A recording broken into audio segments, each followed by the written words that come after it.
Assalamualaikum, selamat datang buat teman-teman yang baru saja bergabung. Jangan lupa klik subscribe, agar kalian tidak ketinggalan informasi bansos dari channel ini. Buat teman-teman yang sudah subscribe dan like video ini, saya ucapkan terima kasih. Semoga kalian sehat selalu, dan dilancarkan rezekinya. Amin ya robbal alamin. Yang ketiga adalah penebalan bantuan sosial. Pemerintah memerlukan untuk memberikan dukungan kepada kelompok paling rentan dan miskin. Nanti Pak Mensos dan Ibu Winnie dari BPS bisa menjelaskan mengenai targetnya.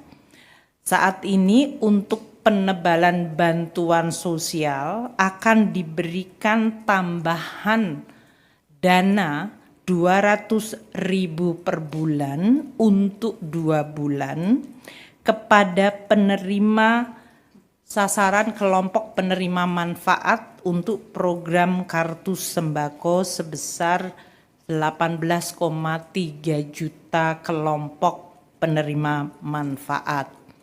Target grupnya nanti akan disampaikan oleh Pak Menteri Sosial dan Ibu Winnie. Selain diberikan 200.000 per bulan untuk 2 bulan yang akan dibayarkan pada bulan Juni ini, mereka juga akan mendapatkan 10 kg beras, bantuan beras gratis untuk 2 bulan. Jadi akan dapat 20 kg beras. Dalam hal ini, total anggaran yang disediakan untuk pemberian tambahan kartu sembako dan bantuan pangan adalah sebesar 11,93 triliun rupiah. Pemerintah dalam hal ini Kementerian Sosial akan melaksanakan untuk tambahan kartu sembako yaitu 200.000 per bulan dibayarkan bulan Juni. Sedangkan untuk bantuan pangan akan dilaksanakan dengan Bappenas dan Kementerian Pertanian. Pak Menteri Pertanian akan menjaga agar penyaluran beras bisa membantu kelompok paling miskin dan rentan tanpa menyebabkan harga beras turun di tingkat petani. Karena kita selalu harus mencari keseimbangan antara harga beras yang bisa meningkatkan kesejahteraan petani dan harus dijaga nilai tukar petaninya dengan harga beras yang dijangkau oleh masyarakat terutama kelompok miskin perkotaan agar bisa terjangkau. Oleh karena itu untuk bantuan pangan beras ini nanti Pak Menteri Pertanian yang akan menjelaskan baik melalui stabilisasi pasokan harga pangan atau melalui bantuan pangan yang akan ditetapkan pelaksanaannya di bulan Juni dan Juli tanpa mengganggu harga beras yang ada di tingkat petani.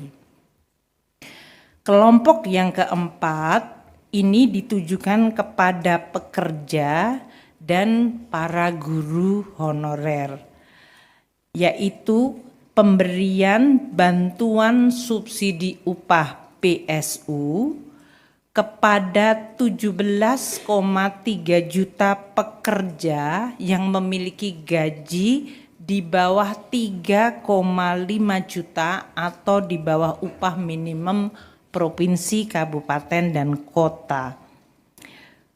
Untuk ini, para pekerja yang terdaftar di BPJS Tenaga Kerja dan nanti Kemenaker yang akan mengimplementasikan program tersebut, yaitu bantuan subsidi upah sebesar 300.000 rupiah per bulan diberikan untuk bulan Juni dan Juli, jadi 2 bulan 600.000. Penyaluran juga akan diupayakan pada bulan Juni ini.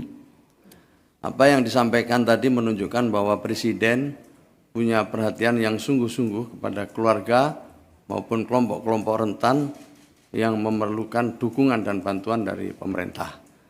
Untuk itu yang kedua, dalam hal ini Presiden ingin apa yang diberikan ini adalah tepat sasaran, sampai kepada mereka yang memang membutuhkan bantuan pemerintah dan berhak mendapatkan bantuan dari pemerintah.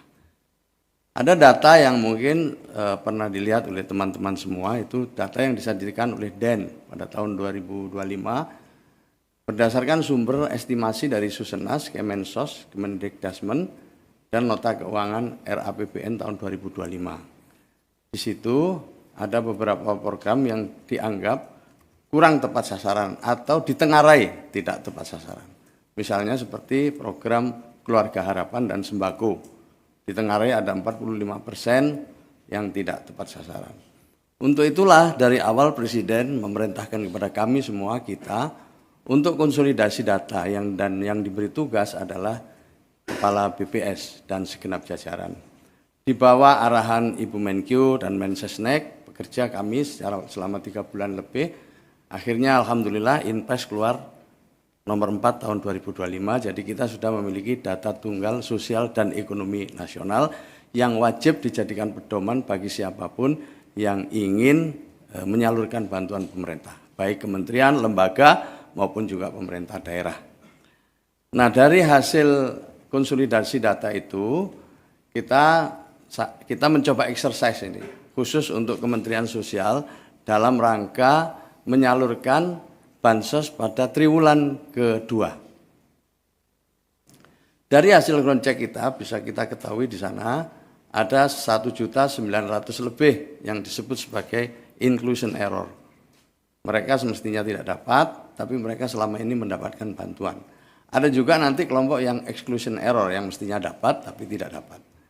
Dari itu ini singkat aja yang saya ingin menyampaikan bahwa keinginan kita untuk memastikan bahwa bantuan-bantuan tepat sasaran ini sungguh-sungguh sudah mulai dilaksanakan. Nanti Ibu Kepala BPS akan menjelaskan lebih lanjut. Kemudian yang kedua yang perlu sampaikan apa yang disinggung oleh Ibu Menkyu tadi soal tambahan bantuan, ya, tambahan bantuan untuk kelompok yang selama ini atau keluarga penerima manfaat yang selama ini memperoleh BNPT atau BPNT. Bantuan pangan non tunai atau yang disebut dengan bansos itu. Jadi kepada 18,3 kpm. Selain itu juga akan ditambah beras sebanyak 10 kg yang nilainya tadi lebih dari 11 triliun. Dengan begitu Bapak Ibu sekalian ada 2 hal yang penting di sini. Pertama adalah perbaikan keluarga penerima manfaat, dan yang kedua adalah penambahan yang menjadi bagian dari atensi Bapak Presiden kepada kelompok-kelompok penerima manfaat, khususnya mereka yang berada di desil 1, miskin dan miskin ekstrim. Selebihnya kami mohon dilanjutkan oleh Ibu Kepala BPS. Kita sudah rapat di antara para menteri dan untuk pelaksanaan diskon listrik ternyata untuk kebutuhan atau proses penganggarannya jauh lebih lambat. Sehingga kalau kita tujuannya adalah Juni dan Juli, kita memutuskan tidak bisa dijalankan. Sehingga yang itu digantikan menjadi bantuan subsidi upah. Jadi kalau kita lihat waktu desain awal untuk subsidi upah, itu masih ada pertanyaan mengenai target grupnya, karena waktu ini kan bantuan subsidi upah pernah dilakukan pada masa COVID. Waktu itu data di BPJS masih perlu untuk dibersihkan sama seperti tadi data Zen. Dan sekarang karena BPJS Tenaga Kerja datanya sudah clean untuk betul-betul pekerja yang di bawah 3,5 juta, dan sudah siap, maka kita memutuskan dengan kesiapan data, kecepatan program, kita mentargetkan untuk bantuan subsidi upah. Ya.